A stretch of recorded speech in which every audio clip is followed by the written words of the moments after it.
Alex, alamin natin ang mga kawili-wiling katotohanan tungkol sa mga hayop. Sige, gawin natin yan, Eva.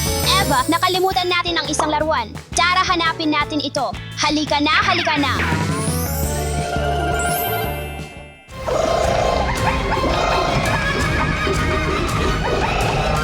Hintay, Alex! Naririnig mo ba ang tunog na yan? Oh, Yan, ang magic wand natin. sana gumana ito. Tara na! Alex, naririnig mo ba yan? Oh, nakakatakot. Sino sa tingin ninyo yan? Isang leon, isang tiger o isang pantera? Ito ay puting leon. Wow, tama yan! Ang mga puting leon ay napakabihira, kaya't sa maraming taon inakala ng mga tao na ito ay alamat lamang. Ang kanilang puting balahibo ay mula sa isang bihirang gene na tinatawag na color inhibitor gene.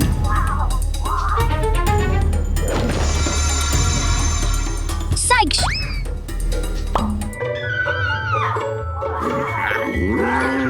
Alex, ang cute nila. Baka pwedeng I keep? Hindi, Eva, hindi pwede. Kailangan nating ibalik sila sa pagiging mga laruan. Psych! Ang cute talaga nila. Kailangan pa nating maghanap ng iba. Tara na. Tara na!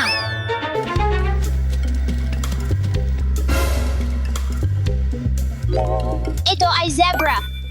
Alam mo ba na ang mga zebra ay may mga natatanging guhit na katulad ng ating mga fingerprint? At saka, magagaling tumakbo ang mga zebra, kaya mas mabuti pang tumakbo na tayo. Panahon na para ibalik ka.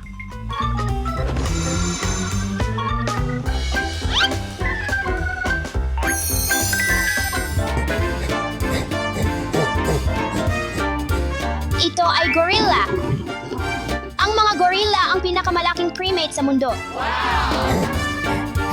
Wow! Ang mga gorilla ay nakikipag-usap gamit ang higit sa 20 iba't ibang tunog. Napakalakas ng mga gorilla. Kaya nilang buhatin ang mga bagay na 0 beses ang kanilang timbang. Kayang matutunan ng mga gorilla ang sign language, gumamit ng mga kasangkapan at magresolba ng mga problema. Ibalikan na natin sa mga laruan mo. Ito ay isang anteater. Mahilig ang mga anteater sa mga insekto. Karaniwan silang kumakain ng mga langgam at anay hanggang 30,000 sa isang araw.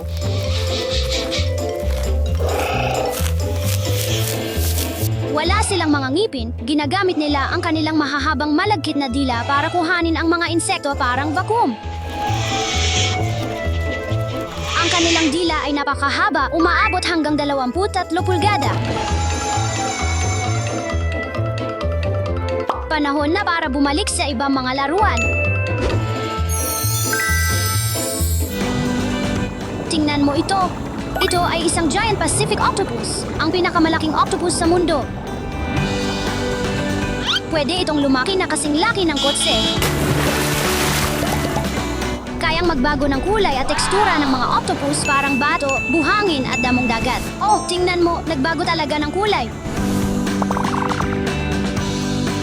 Oh, basa ito.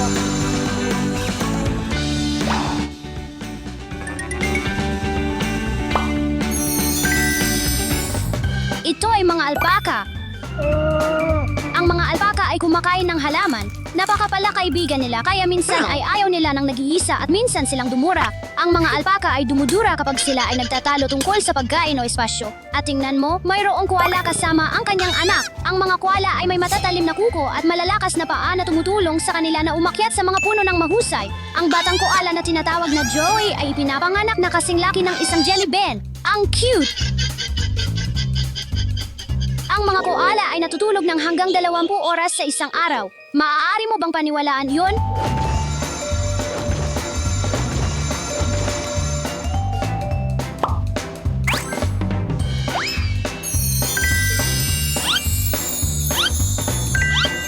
Ito ay isang kamelyo.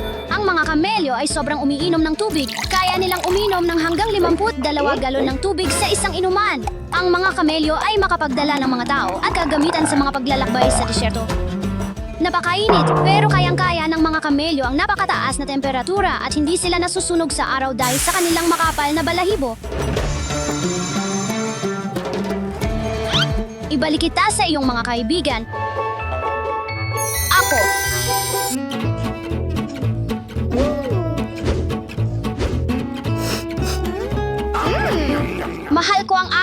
Dragon Toy.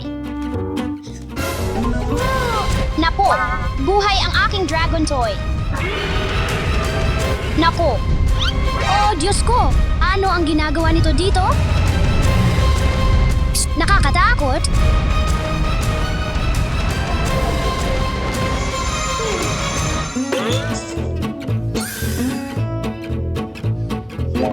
Hindi ito mukhang isa sa aking mga laruan.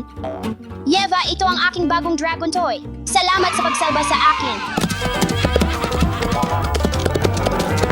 Nakita mo ba iyon? Ito ay isang kabayo na Clydesdale at isang ba.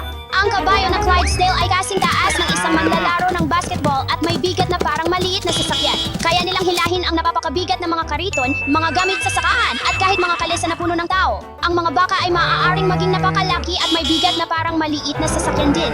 Napakalakas ng kanilang mga katawan. Oy, ikaw, huminto ka! Kailangan kong ibalik sila sa pagiging laruan ngayon din o kung hindi sisirain nila ang lahat.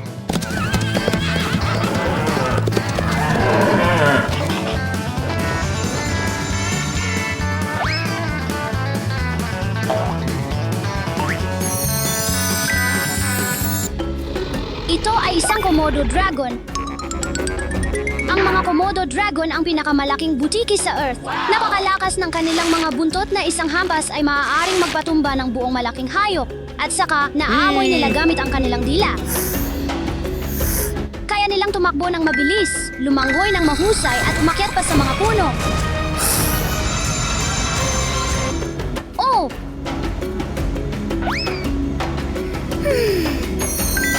Siyam, 10, 11. Oh, nakolekta natin silang lahat. Mga kaibigan, mag-quiz tayo ng kaunti para makita kung natatatandaan ninyo ang mga pangalan ng mga hayop at ang mga impormasyon tungkol sa kanila. Ano ang pangalan ng hayop na ito? Ito ay puting leon. At ngayon, ano ang pangalan ng hayop na ito? Tama, mga kaibigan. Ito ay isang anteater. At ano ang pangalan ng hayop na ito? Ito ay isang giant Pacific octopus.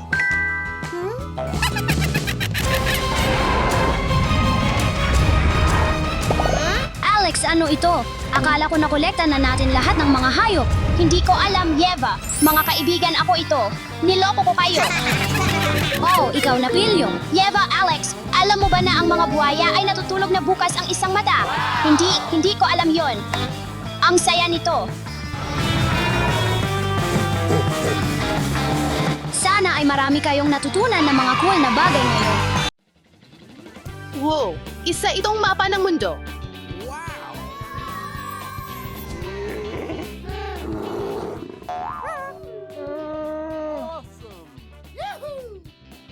Wow, mga hayop. Mga hayop.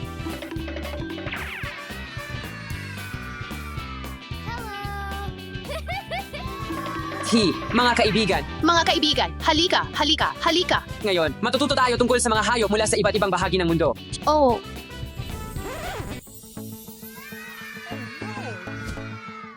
Oh, hindi. Anong nangyari? Walang problema, mga kaibigan. Kolektahin natin lahat ng mga cube. oh.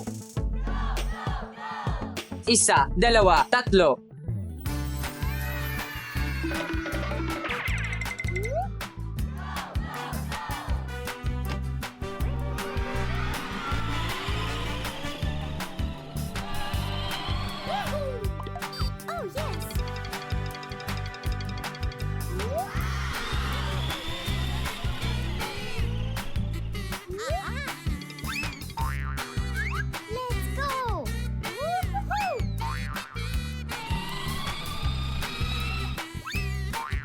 Let's go!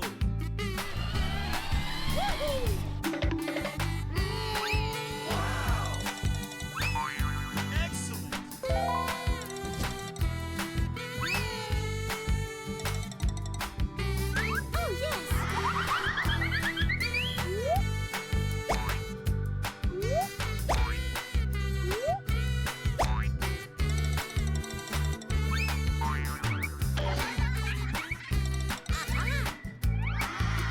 Oh!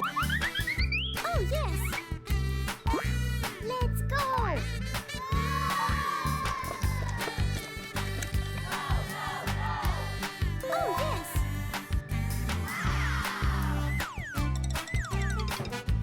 Magaling, mga kaibigan. Natapos na ang unang hakbang. Ngayon, ang susunod na hakbang ay gawing mga hayop ang mga kube at ilagay ang mga ito ng tama sa mapa. Anong mga hayop ang kailangan nating gawing mula sa mga shoe?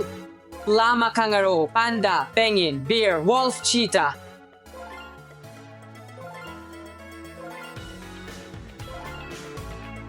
Sage, gawin natin ito.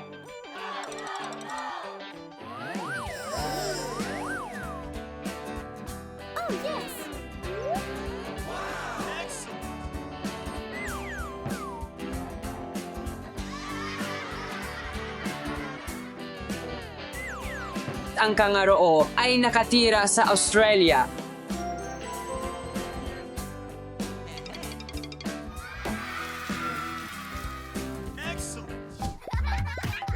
Kawili-wiling katotohanan tungkol sa mga kangaroo. Maaari silang tumalon hanggang 9 na metro sa isang talon.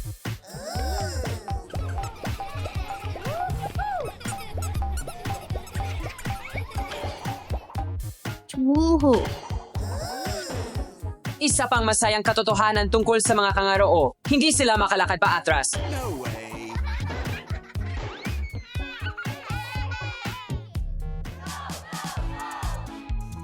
Gumawa ako ng llama. Lama, Amia. Ang mga llama ay katutubo sa South America.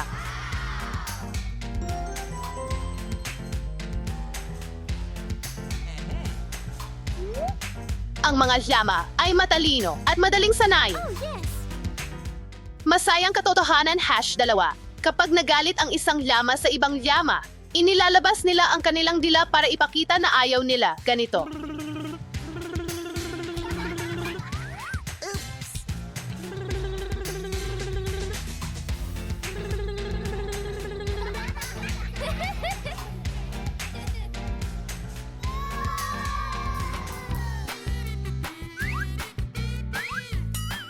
Excuse me?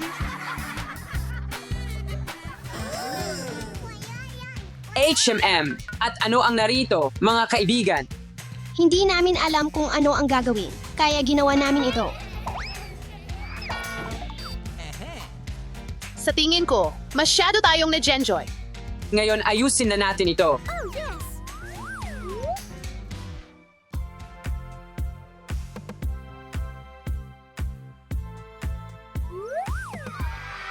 Tapos na. Kaya ngayon, ilagay natin ng tama ang mga hayop sa mapa. Gawin natin. Ang panda ay mula sa Asya.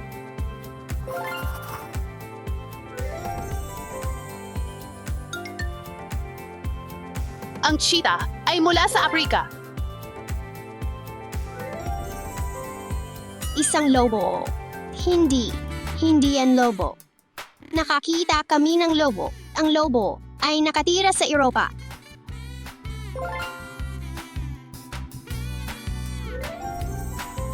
Oso, oso, oso, oso, oso. Ang mga oso ay nakatira sa Hilagang Amerika.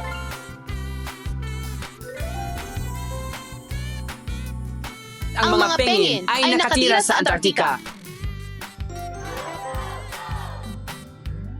Mahilig ako sa mga penguin.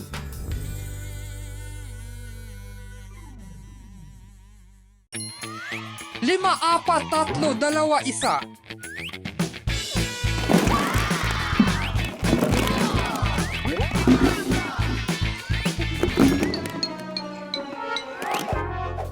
Anong mali ang nagawa ko? Guys, punuin natin ng mga bola ang pool. Ang galing ng idea mo!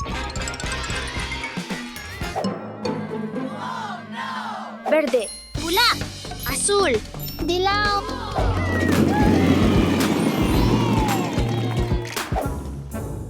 Tatlo, dalawa, isa, simula na. Tatlo, dalawa, isa, simula na. May pating! Guys, totoo bang may pating? Huh? Wala naman akong nakikitang pating. Tingnan nyo! Ayan o! Dasha, ayos ka lang ba? Wala namang pating dito. Ayos lang ako. Parang ako lang ang nakakakita.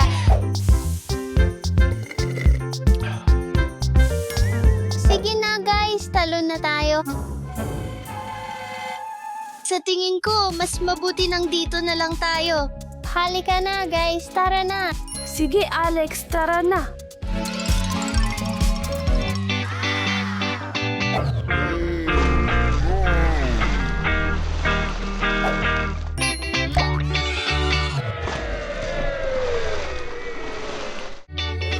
Tara na! Mga bata, huwag kayong tatalon sa pool. Sorry po, Daddy. Okay mga bata, magpapalit lang ako. Babalik agad ako. Nakita mo ba si Alex? Wala.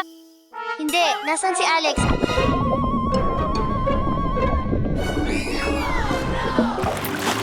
Nasaan si Alex? Alex, nandyan ka ba? Alex, nasan ka? Sinabihan ko naman si Alex na huwag tumalon. Baka nasa banyo lang si Alex? Baka nga, Ganito ang plano, hahanapin namin si Alex, ikaw dito ka lang. ayos. Alex, nasaan ka? Alex, ayos ka lang ba? May pating, takbo.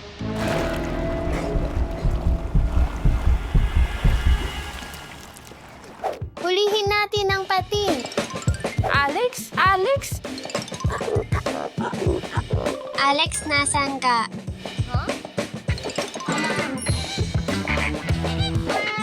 Alex? Alex? Alex, nasan ka?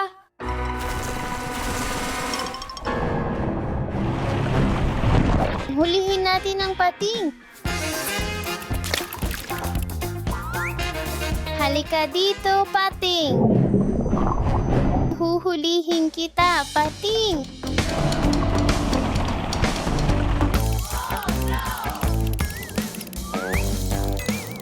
Sa tingin ko, nahuli ko na ang pating. Dasha, tulungan mo ako. Darating na ako! Darating na ako! Tawagin natin lahat. Hulihin natin ang pating. Alice, Eva, Daddy, halika kayo dito. Takutin natin itong pasaway na pating. Gawin na natin.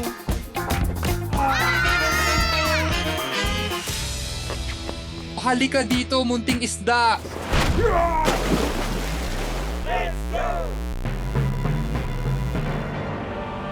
Huwag kayong mag-alala, mga bata. Mahuhuli ko to.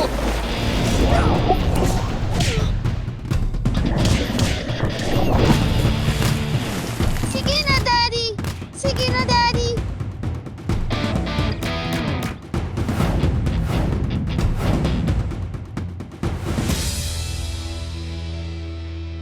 Yehey! Sumama kayo sa akin.